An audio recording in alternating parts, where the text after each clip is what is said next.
Alhamdulillah, alhamdulillahi rabbil alamin, wa bihi nasta'inu ala umuri dunya waddin, wassalatu wassalamu ala amanu taqullaha haqqa tuqatih wa la antum muslimun. Amma Allahumma anfa'na bima 'allamtana wa 'allimna ma yanfa'una wa zidna ilman. Kaum muslimin wal muslimat, jemaah kajian yang semoga dimuliakan, dirahmati oleh Allah Subhanahu wa taala. Alhamdulillah, kita bersyukur kepada Allah Subhanahu wa taala yang pada kesempatan dengan nikmat dan izin dari Allah Subhanahu wa taala memberikan ilmu yang bermanfaat kepada kita semuanya, dan juga menjadikan ilmu-ilmu yang kita pelajari bisa kita amalkan dan bisa kita dakwahkan kepada orang lain, sehingga apa yang kita pelajari menjadi bermanfaat buat kehidupan kita di dunia dan di akhirat. Amin ya rabbal alamin. Selanjutnya, para jamaah sekalian, bapak-bapak dan ibu-ibu yang kami hormati dan muliakan, insyaallah taala pembahasan kita pada kesempatan malam hari ini adalah berkaitan dengan petunjuk mendatangi masjid atau cara-cara, etika, adab-adab mendatangi masjid. Masjid adalah rumah Allah Subhanahu wa taala. Seluruh masjid-masjid yang dibangun di atas muka bumi ini merupakan rumah Allah Subhanahu wa taala dan menjadi tempat yang paling baik. Sebagaimana Rasulullah sallallahu alaihi wasallam beliau bersabda, sesungguhnya tempat yang terbaik di muka bumi ini adalah rumah-rumah Allah, masjid-masjid Allah. Sehingga yang mendatangi rumah-rumah Allah yang menjadi tempat yang terbaik di muka bumi ini harus memenuhi adab dan etika-etika yang harus diperhatikan. Tidak sebagaimana kita mendatangi tempat-tempat yang lain. Ketika mendatangi tempat yang lain, semisal rumah, pasar, ladang, atau warung-warung, atau tempat yang lainnya, itu dibedakan ketika kita hendak mendatangi masjid. Karena masjid adalah rumah Allah Subhanahu wa taala. Ya. Ibaratnya kita ingin bertamu di rumah Allah Subhanahu wa taala, maka ada adab-adabnya, ada etika-etikanya, ada petunjuk-petunjuknya. Sebagaimana yang kita ketahui bahwa sholat berjamaah itu dalam agama kita menjadi salah satu syiar agama Islam. Adanya syiar agama Islam ini diwujudkan dengan adanya masyarakat yang menegakkan sholat berjamaah. Sehingga terdengar kumandang azan 5 waktu. Kemudian ada kaum muslimin datang ke masjid melaksanakan sholat jamaah. Ini bagian dari syiar agama Islam. Sehingga manusia mengetahui bahwa di situ kaum muslimin tinggal dan menegakkan ibadah. Sehingga Allah Subhanahu wa taala juga Rasulnya memberikan pahala yang lebih bagi mereka yang sholatnya di masjid. Sallallahu alaihi wasallam beliau bersabda, "Sholatul jama'ati afdalu min sholatil fardhi bisa darajatan." Sholat jamaah di masjid itu pahalanya jauh lebih tinggi 27 kali derajat dibandingkan sholat sendirian di rumah.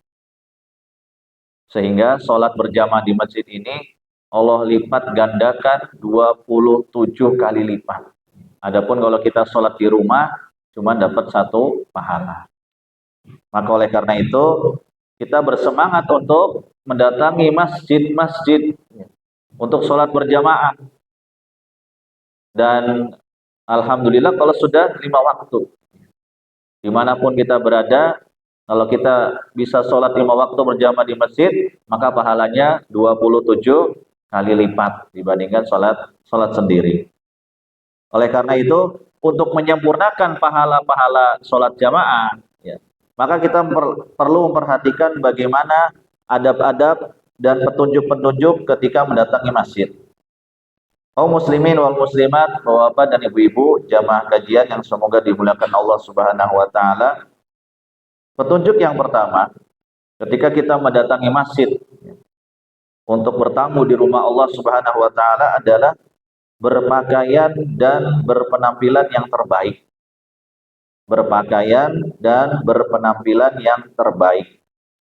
Salat adalah munajat, komunikasi rahasia antara hamba dengan Allah. Salat adalah menghadap Allah Subhanahu wa taala, Tuhan semesta alam. Sesembahan kita yang kita bergantung kepadanya, yang kita berdoa kepadanya, kita hidup dan mati itu ditentukan oleh Allah Subhanahu wa taala, maka salat itu adalah kita menghadap Allah. Maka sudah selayaknya ketika menghadap Allah, Tuhan semesta alam itu dalam keadaan penampilannya yang terbaik. Sebagaimana Allah Subhanahu wa taala berfirman, "Ya bani Adam khudhu zinatakum 'inda kulli masjid." Wahai anak manusia, ambillah pakaian-pakaian terbaik kalian ketika mendatangi masjid. Sehingga sebisa mungkin selagi kita punya baju yang bagus, baju yang bersih, tidak mesti yang baru, baju yang sopan, ketika mendatangi masjid maka pakailah, kita gunakan. Kita gunakan. Ada baju koko, ada baju kemeja, ada baju sholat, ada sarung, ada celana dan sebagainya. Maka ini termasuk bagian dari berpenampilan yang baik ketika menghadap Allah Subhanahu wa taala. Dan yang terpenting lagi ya, dari berpakaian ini adalah menutupi aurat kita. Sehingga berpakaian itu bukan soal baru, bagus, tetapi yang penting bagaimana pakaian yang kita pakai ini menutupi aurat kita ketika menghadap Allah Subhanahu wa taala.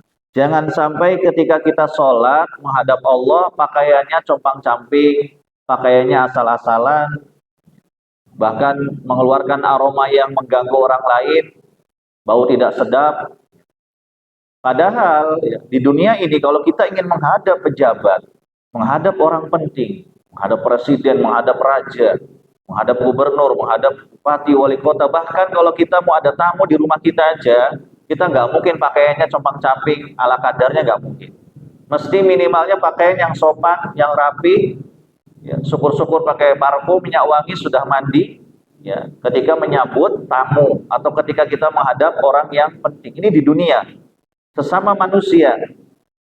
Lah ini kita sholat, datang ke masjid menghadap Allah Subhanahu wa taala, Tuhannya seluruh makhluk, bukan cuma manusia. Ya. Maka tentu lebih layak lagi apabila kita berpenampilan yang terbaik. Sehingga diperhatikan dari segi penampilannya dan juga menutup aurat. Kemudian yang selanjutnya terkait dengan etika ketika mendatangi masjid adalah diantara bagian dari perhiasan adalah mengenakan peci atau penutup kepala. Seperti yang kita pakai, ya, peci, ya, atau penutup kepala atau kopiah, ya, itu adalah bagian dari perhiasan. Dan mayoritas penduduk Indonesia, ya, itu kalau sholat pakai peci, entah kopiah, entah songkok, entah peci yang bulat, ya. Itu silakan. Yang penting memakai penutup kepala. Maka itu bagian dari berhias, bagian dari adab etika menghadap Allah Subhanahu wa taala. Sebagaimana sebagian tempat itu punya pakaian khas, ya. Ketika menghadap rajanya, ketika menghadap kepala sukunya, ketika menghadap pejabatnya, ketika menghadap presidennya, dia punya pakaian protokol sendiri. Ya, misalkan harus pakai jas, harus pakai dasi, harus pakai sepatu misalkan, ya. Nah, ini menghadap Allah Subhanahu wa taala juga ada aturannya. Di antaranya, walaupun ini tidak wajib, pakai peci, pakai kopiah, ya, pakai penutup kepala. Walaupun kalau sholat tidak pakai peci juga tidak jadi masalah. Cuman ini bagian dari usaha kita berpenampilan yang terbaik ketika menghadap Allah Subhanahu wa taala. Maka jika di suatu daerah, ya, itu kebiasaan mayoritas masyarakatnya biasa mengenakan penutup kepala, maka sebisa mungkin kita juga menutup kepala ketika sholat. Tapi jika suatu daerah tidak terbiasa mengenakan penutup kepala, ya mungkin di beberapa daerah-daerah tertentu itu biasa tidak memakai peci misalkan, maka kita juga tidak memakai penutup kepala. Tetapi kalau di Indonesia saya kira mayoritasnya ya orang Islam itu minimalnya pakai peci ya ketika sholat. Maka itu bagian dari perhiasan menghadap Allah Subhanahu wa taala. Kemudian ketika itu juga tidak boleh menutup mulut kecuali kondisi mendesak. Tidak boleh kita menutup mulut ya kecuali dalam kondisi mendesak. Termasuk yang dilarang dalam berpakaian adalah seseorang menutupi mulutnya dengan alasan apapun, baik sebab cuaca dingin atau alasan lainnya. Sebagaimana Rasulullah SAW beliau bersabda, "Naha Rasulullah SAW ayyughattiyar rajulu fahu fis shalah." Rasulullah itu melarang seseorang ketika sholat itu untuk mulutnya. Ya, begini. Maka kecuali kondisi yang sangat mendesak, seperti contohnya ketika menguap, ya. Mungkin kita sudah berusaha menahan mulut kita supaya tidak menguap. Ya, tetapi karena mungkin saking kuatnya desakan untuk menguap, maka Rasulullah memberikan petunjuk, "Idza tasawwaba ahadukum falyumsik biyadihi ala fi fa inna syaitana yadkhulu." Apabila salah seorang dari kalian terpaksa harus menguap, membuka mulutnya, baik ketika sholat maupun di luar sholat, maka hendaklah dia tutup mulutnya itu dengan tangannya. Dalam satu riwayat dengan tangan kiri, ya. Dalam satu riwayat tidak menyebutkan tangan. Yang penting tangan kanan boleh, tangan kiri boleh. Ya. Menutupi mulutnya, ya, ketika menguap. Kenapa? Karena syaitan, ya, setan itu bisa masuk ke dalam mulut seseorang yang menguap, tapi tidak ditutup. Setan bisa masuk. Makanya mohon maaf kadang ada orang kesurupan, ya bisa jadi kalau menguap itu tidak ditutup mulutnya. Setannya masuk. Pas yang masuk setannya setan ya, yang dahsyat ya. Sehingga langsung kesurupan, bisa jadi banyak sebab. Maka petunjuk Nabi SAW ketika kita menguap adalah kita nutup mulut kita. Nah, ketika sholat itu diperbolehkan. Atau mungkin ketika virus corona kemarin, ya ada himbauan untuk pakai masker supaya tidak menular. Atau penyakit-penyakit lain yang mungkin kita dari bagian hidung, ya, bagian mulut itu ada yang menular. Kemudian dokter bilang ini harus ditutup, ya. Maka itu dikecualikan dalam kondisi-kondisi mendesak. Ya. Tapi hukum asalnya seseorang ketika sholat menghadap Allah itu harus dibuka, ya. Harus dibuka dan tidak boleh ditutup mulutnya. Kemudian yang keenam, yang selanjutnya adalah memakai wewangian dan sesuatu yang menghindari bau-bau yang tidak sedap. Ya. Ini baik pada badan, pakaian maupun tempat. Ya. Diusahakan ketika kita sholat, apalagi mendatangi masjid yang akan bertemu dengan orang lain, ya berkumpul manusia di masjid, ya, maka usahakan memakai wewangian atau minimalnya tidak menularkan bau yang mengganggu, bau yang tidak sedap, entah pada badan kita atau pakaian kita. Maka mungkin kalau mohon maaf mulut kita bau, ya habis makan sesuatu, ya, maka sebaiknya dikumur-kumur dulu, digosok gigi dulu, disiwak. Kalau pakaian kita bau, kemudian ada parfum bisa disemprot dulu. Ya, kalau badan kita kotor bisa mandi dulu. Artinya jangan sampai kehadiran kita di masjid malah mengganggu orang. Kadang sudah menguap, ya, mulutnya tidak ditutup, bangun tidur belum gosok gigi, sholat subuh misalnya, karena sudah mepet komat, dia nggak sempat gosok gigi, cuma langsung wudhu. Akhirnya ketika sholat dia menguap dengan lebarnya, nggak ditutup mulutnya, akhirnya mengeluarkan bau yang tidak sedap. Nah, ini mengganggu orang lain, tidak boleh. Ya, ini tidak boleh. Nabi SAW bersabda, "Man akalal basala wa thuma wal qurrata, fala yaqrabanna masjidana, fa innal malaikata tata'adza mimma yata'adza minhu banu Adam." Barang siapa yang makan bawang merah, bawang putih, ataupun daun bawang, Ya, makanan-makanan yang punya aroma kuat ketika kita makan, petai, jengkol, ya, yang semisal, maka janganlah mendekati masjid kami, ya, karena sesungguhnya para malaikat terganggu sebagaimana terganggunya manusia ketika mereka tidak membersihkan mulutnya, baunya dari makanan-makanan tadi. Jadi di masjid ini ada malaikat yang hadir, sholat, dan beribadah bareng dengan manusia. Maka ketika kita mendatangi masjid, dalam keadaan kita mungkin habis makan sesuatu yang bau, meminum sesuatu yang bau dalam mulut kita, bersihkan terlebih dahulu, supaya tidak mengganggu malaikat dan juga tidak mengganggu. Karena kalau sudah mengganggu, maka ibadah yang tadinya pahalanya besar bisa berkurang. Yang seharusnya dapat 27 derajat karena kita mengganggu orang lain, ya, maka bisa jadi berkurang. Karena kita tahu bahwa semakin kita mengganggu orang lain, maka semakin berkurang pahala-pahala tersebut. Maka di antara hal yang harus kita perhatikan ketika mendatangi masjid adalah kita memakai wewangian dan menghindari sesuatu yang berbau tidak sedap. Bukan berarti tidak boleh makan bawang, tidak boleh makan petai, jengkol, boleh. Ya, tetapi setelah itu kalau mau sholat di kumur-kumur dulu minimalnya, supaya baunya tidak terlalu menguat. Ya. Kemudian yang selanjutnya adalah menggunakan siwak atau gosok gigi. Ya. Ini ketika berwudu. Jadi salah satu syarat sah sholat ketika sebelum sholat adalah kita berwudu terlebih dahulu. Nah, bagian dari wudu itu di antara sunnah-sunnahnya adalah kita menggosok gigi atau bersiwak dengan kayu siwak yang khusus. Yang mana dengan itu menjadi sebab mulut kita harum atau minimal tidak membuat bau. Dan ini menjadi bagian dari etika adab ketika sholat dan mendatangi masjid. Kita tahu agama Islam itu agama yang bersih. Maka orang-orang Islam juga orang-orang yang bersih. Bersih hatinya dan bersih badannya, bersih pakaiannya.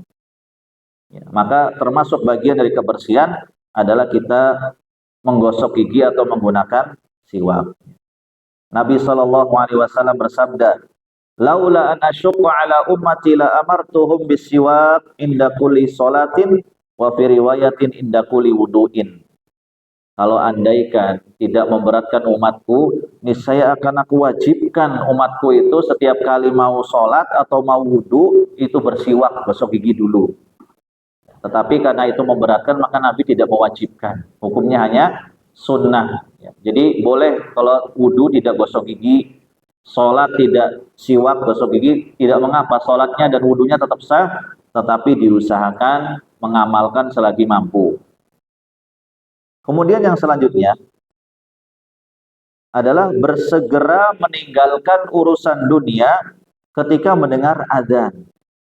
Bersegera meninggalkan urusan dunia ketika mendengar azan. Banyak keutamaan bagi orang yang bersegera memenuhi panggilan Allah untuk sholat. Di antaranya yang pertama, sebagai pertanda bahwa hatinya selalu terpaut dengan masjid. Ketika kita mendengar sudah berkumandang azan di masjid, entah kita lagi di ladang, entah kita lagi di jalan, entah kita lagi jualan, entah kita lagi sekolah, entah kita lagi bekerja, entah mungkin kita juga lagi santai di rumah, kalau sudah dengar azan, maka langsung siap-siap untuk sholat.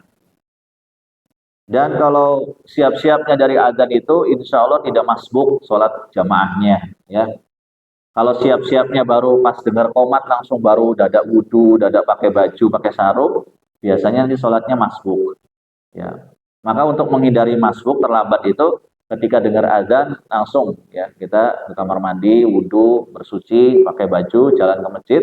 Insya Allah begitu iqomah kita sudah ada di masjid. Maka pertanda bahwa hati kita terpaut dengan masjid.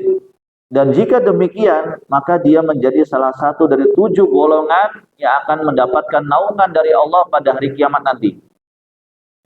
Nabi SAW bersabda, "Sab'atun yudhilluhumullahu fi dhillihi yawma la dhilla illa dhilluh." Di antaranya rajulun qalbuhu mu'allaqun bil masajid. Ada 7 golongan yang kelak nanti hari kiamat dapat naungan dari Allah. Karena kita tahu nanti di padang mahsyar itu matahari didekatkan 1 jengkal, kurang lebih segini mataharinya, ya. Sama kepalanya dekat, ya. Kita aja sekarang matahari yang jaraknya 15 juta kilometer, ya, dari bumi ini udah kadang ya, kalau musim panas ya panas, ngerasa sampai gosong. Yang tadinya putih jadi hitam, kecuali memang asalnya hitam, ya. Mau dijemur pakai matahari ya tetap hitam, ya. Kadang minimalnya belang begitu. Itu di dunia ya, mataharinya 15 juta kilometer lebih. Ya, itu perkiraan loh, bahkan pastinya juga nggak tahu kan, nggak pernah ada yang ukur sampai ke sana. Ya. Siapa yang mau mengukur matahari sampai sini, ya? Diperkirakan 15 juta kilometer jaraknya, jauh. Entah 15.000 atau 15 juta nggak tahu. Ya. Tetapi dari jauhnya itu tetap kerasa panasnya. Nah, nanti pada hari kiamat, gimana lagi kalau matahari itu begini jaraknya dari kepala kita, 1 jengkal ini. Ya. Begitu dekat. Nah, maka supaya tidak kepanasan adalah mendapatkan naungan dari Allah. Walaupun mataharinya dekat, tapi tetap adem. Walaupun mataharinya dekat, tapi tetap adem. Karena dia mendapat naungan dari Allah Subhanahu wa Ta'ala. Maka di antara caranya adalah seseorang yang hatinya selalu terpaut dengan masjid. Maksudnya terpaut dengan masjid itu apa? Ketika dengar adzan, berusaha siap-siap segera ke masjid sholat jamaah. Jadi bukan berarti seseorang hatinya terpaut dengan masjid terus di masjid terus ya kemana-mana, bukan. Maksudnya adalah ketika ada panggilan sholat, dia eling, dia langsung ingat, oh ini Allah manggil ini. Maka saya segera kamar mandi, berwudu, bersuci, pakai pakaian tutup aurat, langsung datang ke masjid. Ini yang akan mendapatkan naungan pada hari kiamat nanti. Ya. Maka oleh karena itu kita berusaha ya ketika dengar azan siap-siap supaya tidak terlambat. Kemudian orang yang segera memenuhi panggilan Allah untuk sholat itu akan dicatat sedang sholat ketika menunggu sholat. Ya. Seseorang yang bersegera memenuhi panggilan Allah dicatat sedang sholat, ya, walaupun dia tidak sholat, tetapi dalam rangka menunggu sholat yang berikutnya. Contohnya seperti kita sekarang ini, ya, kita bapak-bapak, ibu-ibu, kita duduk di sini di masjid ini nunggu sholat apa berikutnya? Sholat isya. Nah, maka selama kita nunggu, ya, ini kita lagi kajian begini, berarti lagi nggak sholat gitu, ya. Maka kata Rasulullah SAW, la yazalu ahadukum fi sholatin madamatis sholah tahbisuhu la yamna'uhu ayyanqaliba ila ahli illa sholah. Artinya, senantiasa salah satu dari kalian dicatat dalam keadaan sholat selagi dia menunggu sholat. Jadi dari satu sholat ke sholat berikutnya kita nunggu. Ya, ini paling enak nih kalau maghrib sampai isya. Ya, apalagi ada kajian begini, ya. Jadi maghrib kita jamaah di masjid, kemudian kita nggak pulang. Ya, tidak ada yang mencegahnya untuk pulang kecuali sholat. Ya, maka kita tidak pulang karena kita mau nunggu sholat isya. Ya. Maka selama waktu menunggu tersebut dari maghrib sampai isya, kita dicatat terus oleh sama Allah Subhanahu Wa Taala, tetap dicatat seperti sedang sholat. Seperti sedang sholat. Maka tidak selayaknya seorang muslim menunggu-nunggu waktu iqamah, ya. Tetapi dianjurkan datang ke masjid untuk mendapatkan shaf yang pertama dan memperoleh doanya para malaikat. Nabi SAW bersabda, "Lau ya'lamun nasu ma fin nida'i was shafil awwal, thumma lam yajidu illa ayyastahimu alaihi." Seandainya manusia itu tahu apa keutamaan yang ada pada azan dan shaf yang pertama, niscaya mereka akan berebut untuk mendapatkannya. Ya. Kalaupun harus dengan diundi, mereka kelak akan diundi. Bahkan dalam satu riwayat sebutkan kalau harus datang dengan merangkak pun, ya, dengan ngesot datangnya demi mendapatkan shaf yang pertama dan azan, ya, niscaya mereka akan melakukannya. Ya, ini berarti pahalanya goib. Makanya ya kalau pahalanya goib itu tidak seperti kalau wujudnya nyata.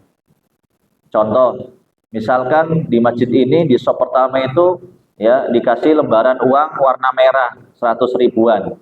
Ya, mungkin ada 20 dijajarkan di shop yang pertama. Kira-kira yang datang ke sini bakal ramai atau sepi? Diumumkan pada seluruh warga misalkan.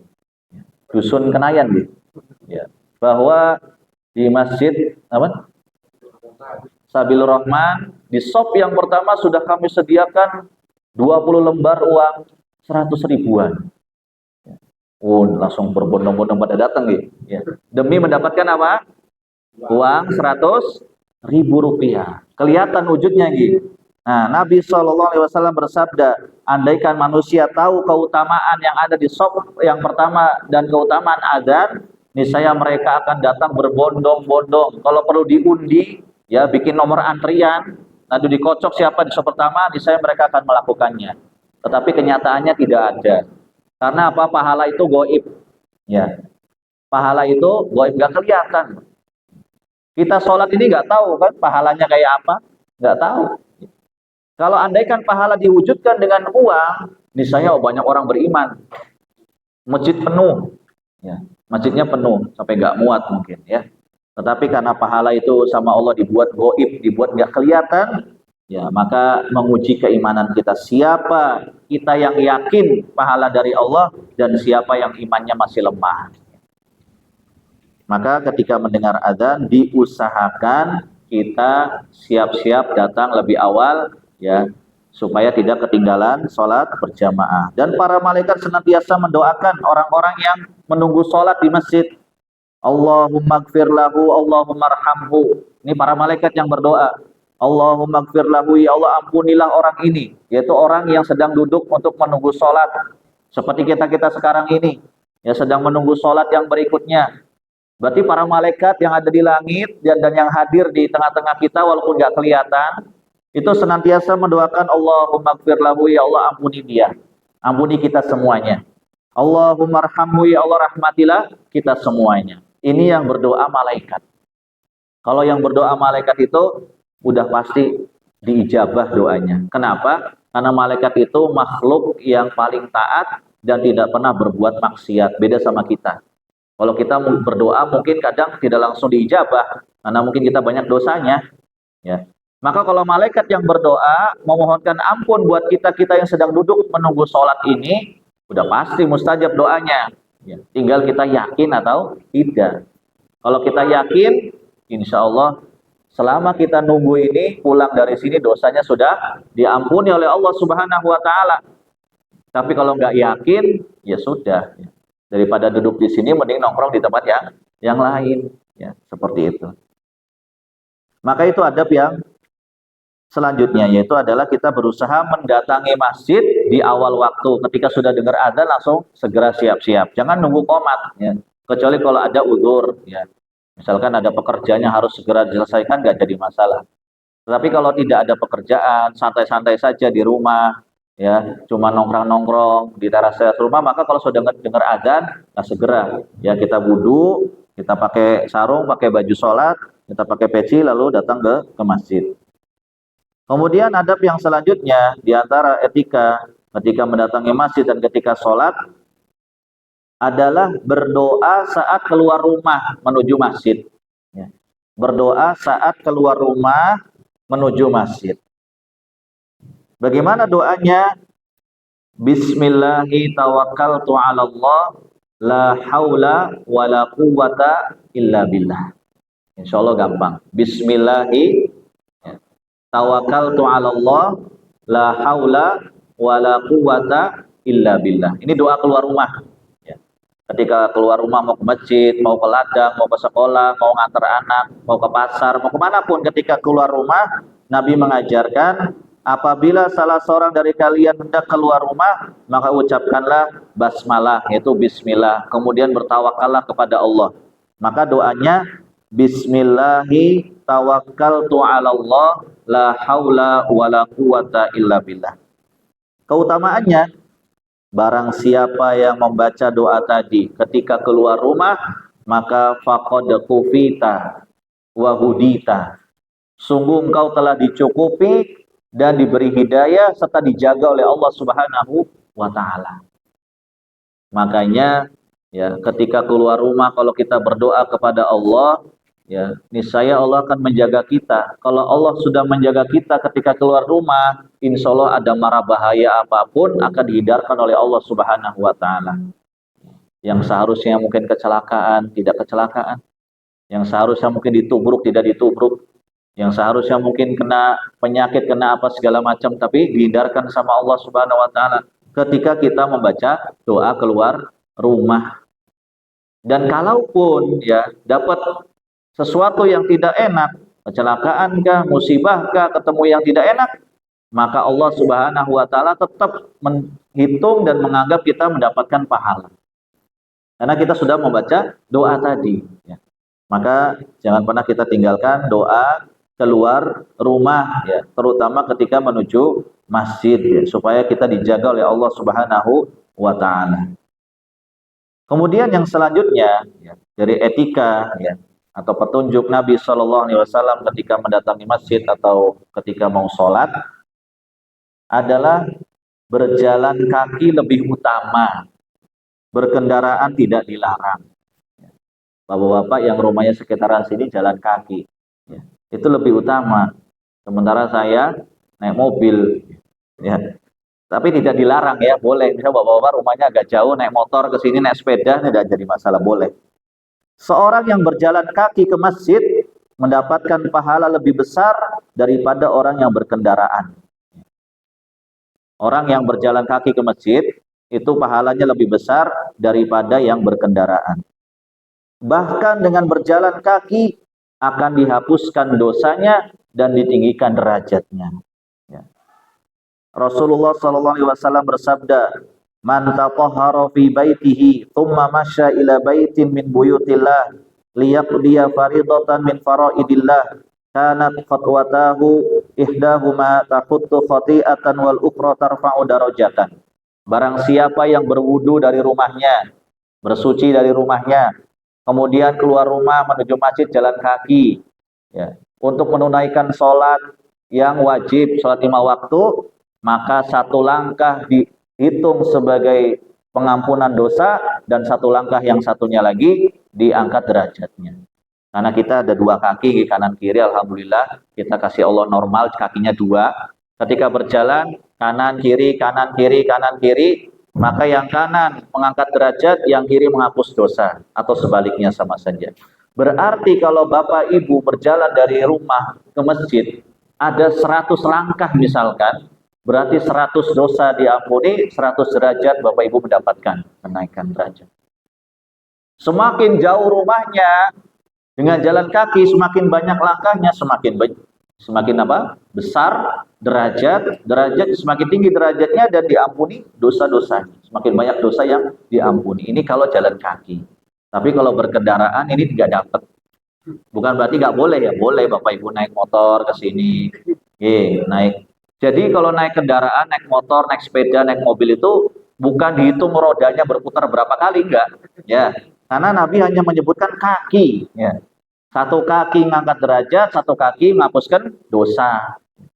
Maka selagi Bapak Ibu yang sekitaran masjid sini, kalau mau ke masjid masih bisa jalan kaki, alhamdulillah diusahakan jalan kaki. Karena itu bagian dari perjuangan. Dan kelak kaki itu akan jadi saksi, Pak Bu ya. Ketika nanti di hari kiamat, kaki kita ini bisa ngomong. Ya Allah, ngomong kakinya ya. Di dunia nggak bisa ngomong, nanti di akhirat bisa ngomong, ya Allah, kaki saya itu dulu sering dibawa ke masjid. Ampuni dosa-dosanya. Bisa diampuni dosanya. Sebagaimana Nabi di sini bersabda bahwa semakin banyak langkah ke masjid, semakin banyak dosa yang diampuni. Maka diusahakan sekali lagi, selagi kita bisa datang ke masjid itu jalan kaki, maka jalan kaki. Ya. Baik yang rumahnya dekat, sedang, ataupun jauh. Tapi kalau menaik kendaraan juga diperbolehkan, tidak dilarang. Kemudian yang selanjutnya, di antara petunjuk mendatangi masjid adalah ketika mendatangi masjid, dengan tenang, bersahaja dan tidak tergesa-gesa. Mendatangi masjid dengan tenang, ya, dan tidak tergesa-gesa. Baik naik kendaraan atau jalan kaki. Ya. Jadi ketika kita dari rumah mau ke masjid, ya, jalan kaki misalkan, ternyata tengah jalan belum nyampe masjid udah dengar iqomah. Allahu Akbar, asyhadu an la ilaha illallah. Biasanya kadang sebagian kita buru-buru langsung lari. Untuk ngejar apa?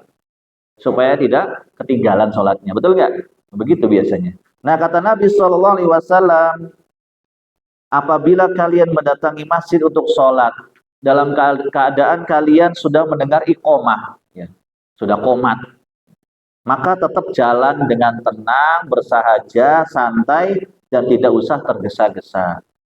Dan sholatlah sedapat kalian sholat bersama imam. Kalau sudah terlambat ya nggak jadi masalah, berarti masbuk. Ya, tinggal nanti disempurnakan jumlah rakaat yang tertinggal. Makanya tadi, kalau mau nggak terlambat ya datangnya jangan mepet-mepet, qomat, ya seperti itu.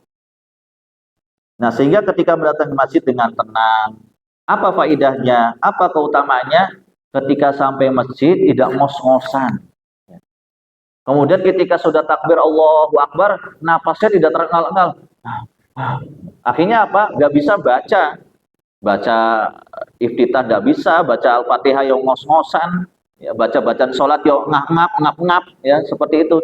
Ketika apa? Dari rumah ke sini lari, ngejar komat, ya. Maka tidak usah seperti itu, Bapak Ibu. Kalau dari rumah mau sudah dengar iqomah, mau sudah terlambat, kalau mau menuju ke masjid, jalan dengan tenang, santai, biasa saja, ya. Maka itu bagian dari adab ketika mendatangi masjid. Ya. Demikian pula kalau naik kendaraan, kadang begitu dengar komat langsung motornya ditancap gas, ya. Pas ada polisi itu jublek langsung jatuh, nah, ini kan bahaya gitu. Maka tetap biasa saja berkendara dengan tenang, ya. Sampai ke masjid, silakan sholat bersama imam sedapatnya. Kalau masbuk ya sudah nggak apa-apa, tinggal disempurnakan nanti ketika salam. Kemudian yang selanjutnya, dari petunjuk mendatangi masjid, ketika masuk dan keluar masjid membaca doa. Doa masuk masjid dan doa keluar masjid. Apa doa ketika masuk masjid? Sebagaimana Rasulullah Shallallahu Alaihi Wasallam dia bersabda, apabila di antara kalian hendak masuk masjid, maka ucapkanlah Allahumma ftahli abwaaba rahmatik. Allahumma ftahli abwaaba rahmatik. Artinya Allahumma, ya Allah, iftahli, bukakan untukku abwaaba rahmatik, pintu-pintu kasih sayangmu, pintu-pintu rahmatmu. Doanya pendek. Ya, insya Allah bapak-bapak sudah hafal ya.